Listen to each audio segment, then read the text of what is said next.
नमस्कार दोस्तों, आप सभी का स्वागत है आपके अपने YouTube channel study with Ravi पर। फ्रेंड्स, पिछली क्लास में हमने Uttarakhand current affairs Uttarakhand VS Negi book से पढ़ा था। जो दोस्तों 2024 में उत्तराखंड वीएस नेगी का 4th एडिशन आया है, ठीक है। तो उसी से दोस्तों यह हमारी क्लास हो रही है। आज दोस्तों उत्तराखंड वीएस नेगी बुक की यह दूसरी क्लास है। अगर आपने पिछली क्लास नहीं देखी है तो प्लीज़ उसे जरूर देखिएगा, ठीक है, क्योंकि दोस्तों उत्तराखंड वीएस नेगी बुक में अच्छे क्वेश्चन दिए हैं आपके करंट अफेयर्स के। तो चलिएगा शुरू कर लेते हैं आज की अपनी इस क्लास को, जिसका पहला प्रश्न है कि केदारनाथ धाम के प्रसाद को भारतीय खाद्य सुरक्षा और प्राधिकरण द्वारा प्रमाणिकता प्राप्त हुई है। सीधा क्वेश्चन बनेगा दोस्तों कि राज्य के 4 धाम में से किस धाम के प्रसाद को हाल ही में भारतीय खाद्य सुरक्षा और प्राधिकरण के द्वारा प्रमाणिकता प्राप्त हुई, ठीक है। तो सही आंसर रहेगा केदारनाथ। अगला प्रश्न है, इंडिया जस्टिस रिपोर्ट 2022 में न्याय दिलाने के मामले में उत्तराखंड का देश में स्थान है। तो सही आंसर है 14वां, ठीक है। तो 14वां स्थान है दोस्तों इंडिया जस्टिस रिपोर्ट 2022 में, ठीक है। अगला प्रश्न है, वर्ष 2023 में उत्तराखंड के रुद्रप्रयाग जनपद को डिजिटल इंडिया अवार्ड के तहत सिल्वर मेडल से सम्मानित किया गया, ठीक है। तो 2023 में उत्तराखंड के रुद्रप्रयाग जनपद को डिजिटल इंडिया अवार्ड के तहत सिल्वर मेडल से सम्मानित किया गया। अगला पॉइंट है दोस्तों कि वर्ष 2023 में देश भर के पुलिस स्टेशनों की रैंकिंग में उत्तराखंड के जिला चंपावत के बनबसा थाने ने सर्वश्रेष्ठ 3 पुलिस स्टेशनों में जगह बनाई है। तो सीधा क्वेश्चन बनेगा कि उत्तराखंड के किस थाने ने देश भर के पुलिस स्टेशनों की रैंकिंग में सर्वश्रेष्ठ 3 थानों में अपनी जगह बनाई। तो दोस्तों चंपावत के बनबसा थाने ने, ठीक है। अगला प्रश्न है, केंद्रीय प्रदूषण नियंत्रण बोर्ड 2023 के आंकड़ों के आधार पर ई वेस्ट मैनेजमेंट एकत्रीकरण एवं पुनर्चक्रण के मामले में उत्तराखंड देश में किस स्थान पर है। तो दोस्तों यह देश में दूसरे स्थान पर रहा है, ठीक है। याद रखिएगा कि केंद्रीय प्रदूषण नियंत्रण बोर्ड 2023 ने अपने आंकड़े जारी किए, ठीक है, और इन आंकड़ों के अनुसार ई वेस्ट मैनेजमेंट एकत्रीकरण एवं पुनर्चक्रण के मामले में उत्तराखंड देश भर में दूसरे स्थान पर है। अगला पॉइंट है कि 15वें खेलो इंडिया यूथ गेम्स 2023 में उत्तराखंड ने कुल कितने पदक जीते। तो उत्तराखंड ने दोस्तों कुल 7 पदक जीते हैं, ठीक है। उत्तराखंड सरकार द्वारा फरवरी 2023 से नकल विरोधी कानून लागू किया गया। सीधा क्वेश्चन बनेगा आपसे कि उत्तराखंड सरकार के द्वारा 2023 में कब नकल विरोधी कानून लागू किया गया, ठीक है। तो ये आपको याद रखना है, और ये दोस्तों फरवरी महीने में लागू किया गया था। अगला प्रश्न है कि फरवरी 2023 में जारी सामाजिक प्रगति सूचकांक में उत्तराखंड का 14वां स्थान रहा है। तो फ्रेंड्स 2023 में सामाजिक प्रगति सूचकांक जारी किया गया था, जिसमें उत्तराखंड का 14वां स्थान रहा है। फरवरी 2023 में जारी सामाजिक प्रगति सूचकांक में उत्तराखंड का स्थान हिमालयी राज्यों के क्रम में कौन सा रहा। तो दोस्तों 5वां। जो हमारे वर्तमान में 10 हिमालयी राज्य हैं, इन 10 हिमालयी राज्यों में उत्तराखंड का सामाजिक प्रगति सूचकांक में 5वां स्थान रहा है, ठीक है। देखिए पूरे देश भर में 14वां स्थान और हिमालयी राज्यों में 5वां स्थान। अगला पॉइंट है हमारा, भारत उज्बेकिस्तान के मध्य 20 फरवरी से 5 मार्च 2023 तक संयुक्त अभ्यास दष्टलिक 2023 का 4था संस्करण पिथौरागढ़ में आयोजित किया गया। तो दोस्तों भारत उज्बेकिस्तान के मध्य 20 फरवरी से 5 मार्च 2023 तक एक संयुक्त सैन्य अभ्यास आयोजित किया गया, जिसका नाम है दष्टलिक संयुक्त सैन्य अभ्यास, ठीक है। और यह 2023 में 4था संस्करण आयोजित किया गया था पिथौरागढ़ में। इसकी शुरुआत जो हुई थी दोस्तों इस संयुक्त सैन्य अभ्यास की 2019 में हुई थी, ठीक है। 2023 में इसका 4था संस्करण आयोजित किया गया, और दोस्तों इसका 5वां संस्करण जो आयोजित किया जा रहा है तो वह उज्बेकिस्तान में आयोजित किया जा रहा है 2024 में। अगला प्रश्न है, आर्थिक समीक्षा 2022-23 के अनुसार उत्तराखंड की प्रति व्यक्ति आय लगभग कितनी है? तो दोस्तों ये है आपकी 2,33,000। ठीक है, तो याद रखिएगा कि 2,33,000 उत्तराखंड की प्रति व्यक्ति आय थी 2022-23 के अनुसार। अभी दोस्तों 2024 में जो बढ़ गई है तो वह दोस्तों आपकी 2,60,000 अप्रोक्स हो गई है। ठीक है, तो आप याद रखिएगा, इम्पोर्टेंट है। अगला प्रश्न है कि मार्च 2023 में उत्तराखंड का आर्थिक प्रति व्यक्ति आय सर्वाधिक प्रति व्यक्ति आय वाला जनपद कौन सा है? तो दोस्तों ये है आपका हरिद्वार। ठीक है, तो हरिद्वार दोस्तों सर्वाधिक प्रति व्यक्ति आय वाला जनपद है। अगला प्रश्न है हमारा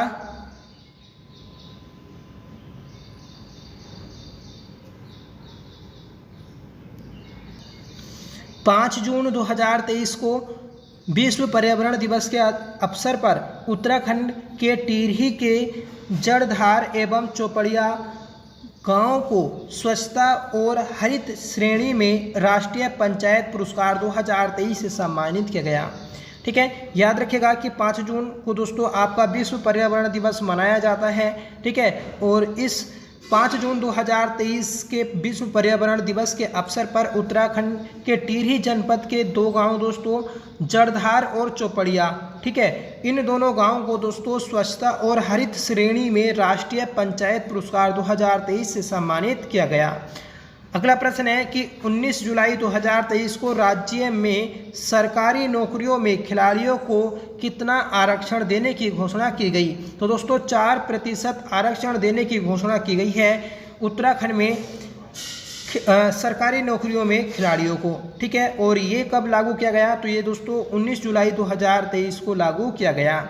अगला प्रश्न है उत्तराखंड सरकार ने 1 अगस्त 2023 से राज्य की सभी ग्राम सभाओं में आयोजित स्वास्थ्य विभाग आयुष्मान सभा को ग्राम चौपाल नाम दिया है। तो ग्राम चौपाल क्या है? तो ये दोस्तों स्वास्थ्य विभाग आयुष्मान एक सभा है जो उत्तराखंड के हर एक ग्राम सभा में आयोजित की गई थी 1 अगस्त 2023 से। अगला प्रश्न है 24 अगस्त 2023 में 69वें राष्ट्रीय फिल्म पुरस्कार में बेस्ट नॉन फीचर फिल्म का अवार्ड एक था गांव को मिला। फिल्म टिहरी जिले के कीर्तिनगर ब्लॉक की सृष्टि लखेरा के द्वारा बनाई गई। ठीक है, तो आपको याद रखना है कि 69वें राष्ट्रीय फिल्म पुरस्कार में बेस्ट नॉन फीचर फिल्म का अवार्ड जो मिला तो वह है उत्तराखंड की एक था गांव मूवी को मिला है। ठीक है, और इसके जो निर्माता है दोस्तों तो वह आपके टिहरी जिले के कीर्तिनगर ब्लॉक की रहने वाली सृष्टि लेखारा हैं। ठीक है, अगला प्रश्न है कि 69वें राष्ट्रीय फिल्म पुरस्कार की सूची में लघु फिल्म पतालटी को बेस्ट सिनेमेटोग्राफी के लिए चुना गया। तो ये आपको याद रखना है कि 69वें राष्ट्रीय फिल्म पुरस्कार की सूची में लघु फिल्म पतालटी को बेस्ट सिनेमेटोग्राफी के लिए चुना गया है। आपको प्रश्न याद रखना है कि जो 69वें राष्ट्रीय फिल्म पुरस्कार आयोजित किए गए तो इसमें उत्तराखंड की 2 फिल्मों को दोस्तों चुना गया। एक दोस्तों एक था गाँव और दूसरी मूवी है पतालटी। अगला प्रश्न है कि रुद्रप्रयाग निवासी बिट्टू रावत को गैर फीचर फिल्म श्रेणी में पतालटी के लिए सर्वश्रेष्ठ सिनेमेटोग्राफर से सम्मानित किया गया। ठीक है, तो सिनेमेटोग्राफर से सम्मानित जो किया गया तो वह दोस्तों बिट्टू रावत को सम्मानित किया गया। यह आपके रुद्रप्रयाग के निवासी हैं और इन्हें यह पुरस्कार दोस्तों गैर फीचर फिल्म श्रेणी में दिया गया है। अगला प्रश्न है कि 2023 में पिथौरागढ़ के सिरमौली गांव को पर्यटन मंत्रालय द्वारा देश का प्रथम श्रेष्ठ पर्यटन गांव घोषित किया गया। ठीक है, तो दोस्तों जो सिरमौली गांव है तो वह आपका पिथौरागढ़ में है जिसे 2023 में पर्यटन मंत्रालय के द्वारा देश का प्रथम श्रेष्ठ पर्यटन गांव घोषित किया गया। अगला प्रश्न है कि सिरमौली गांव को 2 दशक पहले केरल की रहने वाली मल्लिका निर्दी और उनके पति ने आधिकारिक रूप से गोद लिया था। ठीक है, भारत के प्रथम सूर्य मिशन अंतरिक्ष यान आदित्य L1 को 2 सितंबर 2023 में भेजा गया जिसे इसरो सपोर्ट सेल के रूप में रिमोट सेंसिंग देहरादून को जिम्मेदारी दी गई। ठीक है, जो दोस्तों आपका उत्तराखंड के देहरादून में रिमोट सेंसिंग है, ठीक है, तो इसे सपोर्ट सेल के रूप में जिम्मेदारी दी गई थी। जो दोस्तों रिमोट सेंसिंग है, इसकी स्थापना हुई थी 1966 में, ये आप याद रखिएगा, ठीक है। और आदित्य L1 क्या है, तो यह दोस्तों भारत का सूर्य मिशन है। अगला प्रश्न है, सितंबर 2023 में उपराष्ट्रपति धनखड़ द्वारा संगीत नाटक अकेडमी अमृत अवार्ड से 84 कलाकारों को सम्मानित किया गया, जिसमें उत्तराखंड से 4 कलाकार शामिल थे। तो ये 4 हैं दोस्तों, भैरव दत्त तिवारी, जगदीश डोडियाल, नारायण सिंह बिष्ट और जुगल किशोर पेटसाली। तो ये 4 व्यक्ति शामिल थे दोस्तों उत्तराखंड के संगीत नाटक अकेडमी अमृत अवार्ड में, ठीक है। और ये अवार्ड दोस्तों पूरे भारत में 84 कलाकारों को दिया गया, ठीक है। और किसने दिया, भारत के उपराष्ट्रपति जगदीप धनखड़ ने। अगला प्रश्न है, जुगल किशोर पेटसाली ये अल्मोड़ा जिले के निवासी हैं, जिन्हें राजूला मालूशाही, मध्य हिमालय की अमर प्रेम गाथा और जयवाला मोरिया पुस्तक लिखी, ठीक है। तो इनकी जो पुस्तक आती है दोस्तों, तो वह आपकी राजूला मालूशाही, मध्य हिमालय की अमर प्रेम गाथा और जयवाला मोरिया, ठीक है। तो इनकी ये प्रसिद्ध पुस्तक है, आप याद रखेगा। और यह दोस्तों आपके अल्मोड़ा के निवासी हैं, ठीक है। बात करेंगे नारायण सिंह बिष्ट की, तो ये दोस्तों चमोली के रहने वाले हैं। इन्होंने उत्तराखंड की जागर परंपराओं को आगे बढ़ाया है, ठीक है। जगदीश डोडियाल ये दोस्तों पौड़ी गढ़वाल के रहने वाले हैं। इन्होंने नृत्य नाटिका कामायनी की लगभग 2500 से अधिक प्रस्तुतियां दी हैं। भैरव दत्त तिवारी की बात करेंगे, तो ये दोस्तों अल्मोड़ा निवासी हैं। इन्होंने कुमाऊनी लोक परंपरा में योगदान दिया है। इन्होंने दोस्तों दूरदर्शन के लिए रसिक, रमोला और हारू हीत नाटकों की प्रस्तुति तैयार की है। अगला पॉइंट है दोस्तों कि नई दिल्ली में आयोजित G20 समिट 2023 में ज्योति और नीरजा उप्रेती ने लोक संस्कृति पर आधारित प्रस्तुति दी है, ठीक है। सीधा क्वेश्चन बनेगा कि दोस्तों कि नई दिल्ली में जो आयोजित किया गया था G20 समिट 2023 में, तो इसमें उत्तराखंड की 2 कलाकार थी दोस्तों, ज्योति और नीरजा उप्रेती, जिन्होंने दोस्तों लोक संस्कृति पर आधारित प्रस्तुतियां दी हैं। G20 समिट में भारत आए विदेशी मेहमानों को पुस्तक भेंट की गई, जिसमें उत्तराखंड के टपकेश्वर महादेव मंदिर का वर्णन किया गया है, ठीक है। आपको कमेंट करके बताना है कि टपकेश्वर महादेव मंदिर किस जनपद में स्थित है। अगला क्वेश्चन है दोस्तों कि 23 सितंबर 2023 को नंदा देवी मेला नैनीताल को पर्यटन मंत्री सतपाल महाराज ने राजकीय मेला घोषित किया है, ठीक है। तो 23 सितंबर 2023 को नंदा देवी मेला जो कि आपका नैनीताल में आयोजित होता है, इसे पर्यटन मंत्री सतपाल महाराज ने राजकीय मेला घोषित किया है। अगला पॉइंट है कि प्रधानमंत्री नरेंद्र मोदी ने अपने मन की बात कार्यक्रम में घोड़ा लाइब्रेरी का सराहनीय उल्लेख किया है। और ये लाइब्रेरी दोस्तों आपकी कोटा बाग नैनीताल में स्थित है। सीधा क्वेश्चन बनेगा कि घोड़ा लाइब्रेरी किस जनपद में स्थित है, जिसका जिक्र दोस्तों मन की बात कार्यक्रम में भारत के प्रधानमंत्री ने किया है। अगला पॉइंट है दोस्तों कि 2021 में अल्मोड़ा के लखनपुर क्षेत्र में कत्यूरी कालीन 5 मुख वाली सुरंग का पता चला है। तो सीधा क्वेश्चन बनेगा कि उत्तराखंड के किस क्षेत्र से दोस्तों 5 मुख वाली सुरंग का पता चला, जिसका संबंध कत्यूरी काल से है, ठीक है। तो याद रखना है कि अल्मोड़ा के लखनपुर क्षेत्र से। अगला प्रश्न है कि 2021 में अंतर्राष्ट्रीय अजय स्वर्ण पदक पुरस्कार तत्कालीन शिक्षा मंत्री रमेश पोखरियाल को दिया गया, ठीक है। तो 2021 में दोस्तों शिक्षा मंत्री थे रमेश पोखरियाल, जिन्हें अंतर्राष्ट्रीय अजय स्वर्ण पदक दिया गया था।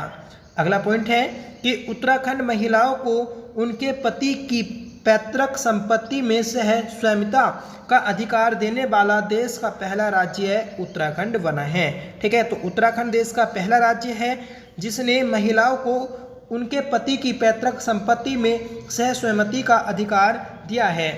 अगला प्रश्न है कि रानीखेत में भारत की सबसे बड़ी ओपन एयर फर्नरी विकसित की गई, ठीक है। तो रानीखेत में दोस्तों भारत की सबसे बड़ी ओपन एयर फर्नरी विकसित की गई है। जस्टिस सुधांशु धूलिया जी का संबंध पौड़ी उत्तराखंड से है। जनवरी 2021 में इन्हें गुवाहाटी हाई कोर्ट का मुख्य न्यायाधीश बनाया गया। वर्तमान में इनके नाम एक और अन्य उपलब्धि जुड़ी है। यह सुप्रीम कोर्ट के जज बनने वाले उत्तराखंड के दूसरे व्यक्ति बन गए हैं। इससे पूर्व पीसी पंत सुप्रीम कोर्ट के जज बनने वाले उत्तराखंड के पहले व्यक्ति हैं। ठीक है, तो याद रखना है कि जस्टिस धूलिया ये दोस्तों 2021 में गुवाहाटी हाई कोर्ट जो कि असम में स्थित है वहाँ पर मुख्य न्यायाधीश नियुक्त हुए थे। ठीक है, और दोस्तों यही सुप्रीम कोर्ट में जज बनने वाले उत्तराखंड के दूसरे व्यक्ति हैं। ठीक है, इनसे पहले पीसी पंत सुप्रीम कोर्ट के जज रह चुके हैं। अगला प्रश्न दोस्तों कि छठवा अजय बोरियर 2021 संयुक्त सैन्य अभ्यास भारत और ब्रिटेन के बीच कहाँ आयोजित किया गया? तो यह दोस्तों उत्तराखंड के चौबटिया अल्मोड़ा में आयोजित किया गया था। सबसे पहले याद रखिएगा कि भारत और ब्रिटेन के मध्य अजय बोरियर संयुक्त सैन्य अभ्यास आयोजित किया जाता है और इसका छठा संस्करण 2021 में उत्तराखंड के चौबटिया अल्मोड़ा में आयोजित किया गया था। अगला प्रश्न है कि भारत व उज्बेकिस्तान के बीच 18वां डस्टेलिक 2 संयुक्त सैन्य अभ्यास 2021 में उत्तराखंड के रानीखेत अल्मोड़ा में आयोजित किया गया। ठीक है, अगला प्रश्न है दोस्तों राज्य वन अनुसंधान प्रभाग द्वारा देश के प्रथम एरोमेटिक गार्डन सुरभि वाटिका का शुभारंभ 24 अक्टूबर 2021 को लाल कुआं नैनीताल में किया गया है। ठीक है, तो आपको याद रखना है कि सुरभि वाटिका जो कि देश का प्रथम एरोमेटिक गार्डन है, इसका शुभारंभ या इसे जो विकसित किया है तो वह दोस्तों राज्य वन अनुसंधान प्रभाग के द्वारा लाल कुआं नैनीताल में विकसित किया है। अगला प्रश्न है कि 8 दिसंबर 2021 को उत्तराखंड सरकार ने दुग्ध मूल्य प्रोत्साहन योजना को शुरू किया है। ठीक है, तो दुग्ध मूल्य प्रोत्साहन योजना यह उत्तराखंड राज्य में शुरू की गई 8 दिसंबर 2021 को। नैनीताल के रमेश जोशी ने बथुआ सब्जी का सबसे ऊंचा पौधा उगाकर इंडिया बुक ऑफ रिकॉर्ड में अपना नाम दर्ज कराया है। तो नैनीताल के रहने वाले हैं रमेश जोशी जिन्होंने बथुआ सब्जी का सबसे ऊंचा पौधा उगाया और इन्होंने दोस्तों इंडिया बुक ऑफ रिकॉर्ड में अपना नाम दर्ज कराया है। डिस्कवर उत्तराखंड राज्य की पहली लाइफ स्टाइल मैगजीन लॉन्च की गई है। तो सीधा क्वेश्चन बनेगा कि उत्तराखंड की पहली लाइफ स्टाइल मैगजीन कौन सी है? तो वह है दोस्तों डिस्कवर उत्तराखंड। ठीक है, राज्य सरकार देहरादून में सूर्यधार झील, चंपावत में कोलीडैक झील एवं पिथौरागढ़ में थरकोट झील का निर्माण कर रही है। तो आपको याद रखना है कि राज्य सरकार के द्वारा सूर्यधार झील जो कि दोस्तों देहरादून में बनाई गई, चंपावत में कोलीडैक झील और दोस्तों पिथौरागढ़ में थरकोट झील बनाई गई है। तो तीनों झील याद रखिएगा। ठीक है, अगला पॉइंट है कि हाल ही में मसूरी के भद्रराज मेले को राजकीय मेला घोषित किया गया। ठीक है, तो भद्रराज मेला कहाँ लगता है? तो यह दोस्तों मसूरी में आयोजित होता है जिसे हाल ही में राजकीय मेला घोषित किया गया। राज्य सरकार ने भ्रष्टाचार विरोधी मोबाइल ऐप लॉन्च किया जिसका टोल फ्री नंबर 1064 है। ठीक है, तो भ्रष्टाचार विरोधी मोबाइल ऐप जिसका टोल फ्री मोबाइल नंबर है दोस्तों 1064। ठीक है, अगला क्वेश्चन है कि a little book of India celebrating 75 years of independence पुस्तक के लेखक कौन हैं? तो दोस्तों इसके लेखक हैं रस्किन बॉन्ड। ठीक है, तो रस्किन बॉन्ड की पुस्तक है a little book of India celebrating 70 years of independence. ठीक है, उत्तराखंड के अस्कोट वन्य जीव अभ्यारण्य को इको सेंसिटिव क्षेत्र घोषित किया गया। ठीक है, तो फ्रेंड्स उत्तराखंड के अस्कोट वन्य जीव विहार जो कि आपका पिथौरागढ़ जनपद में स्थित है इसे इको सेंसिटिव जोन घोषित किया गया है। मार्च 2022 में उत्तरकाशी की गंगोत्री घाटी में घसियारी उत्सव का आयोजन किया गया।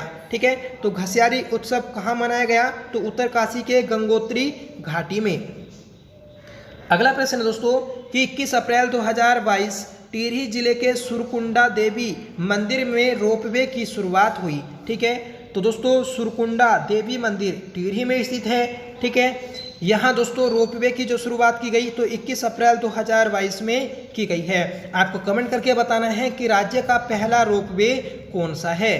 ठीक है, अगला पॉइंट है कि 5वीं विधानसभा में नेता प्रतिपक्ष यशपाल आर्य को चुना गया। ठीक है, और 5वीं विधानसभा के जो अध्यक्ष हैं तो वह दोस्तों रितु खंडूरी हैं। ठीक है, और रितु खंडूरी आपकी विधानसभा अध्यक्ष बनने वाली राज्य की पहली महिला हैं। अगला प्रश्न है, उत्तराखंड में हिम प्रहरी योजना का संबंध पलायन रोकथाम से है, जिसे देश भर की राज्य से लगी अंतर्राष्ट्रीय सीमाओं की सुरक्षा हो सके। ठीक है, तो दोस्तों जो हिम प्रहरी योजना शुरू की गई है उत्तराखंड राज्य सरकार के द्वारा, इसका संबंध पलायन रोकथाम से है, जिससे दोस्तों देश की राज्य से लगी अंतर्राष्ट्रीय सीमाओं को सुरक्षा मिल सके। ठीक है, तो सीधा आपको याद रखना है, इंपॉर्टेंट क्वेश्चन है। ठीक है, तो ये थी दोस्तों आज की हमारी क्लास। सभी पॉइंट दोस्तों आपके इंपॉर्टेंट हैं। देखिए दोस्तों, जो ये आपके वन लाइनर पॉइंट है, इससे क्या फ़ायदा है, तो इससे दोस्तों आपका फास्ट रिवीजन हो रहा है। कम से कम इस वीडियो में दोस्तों हमने 60 से 70 क्वेश्चन किए होंगे। अगर हम इसे दोस्तों ऑप्शनल में करते तो दोस्तों आपका कम से कम 1 घंटे की यह वीडियो बन पाती। ठीक है, तो दोस्तों इससे आपका फ़ायदा है वन लाइनर से। हम टिकटॉक पॉइंट पढ़ते चले जा रहे हैं, जिससे दोस्तों सीधा क्वेश्चन आपको याद भी हो रहा होगा। ठीक है, इस सीरीज से दोस्तों आपको जरूर हेल्प मिलेगी, ये आपसे मेरा वादा है। ठीक है, आपने अगर पहली वीडियो नहीं देखी है तो प्लीज़ आप उसे ज़रूर देखिएगा, वह भी दोस्तों आपके लिए वेरी हेल्पफुल है। ठीक है, तो चलिए मिलते हैं अगली क्लास के साथ, तब तक के लिए bye. Thank you so much for watching. जय हिंद।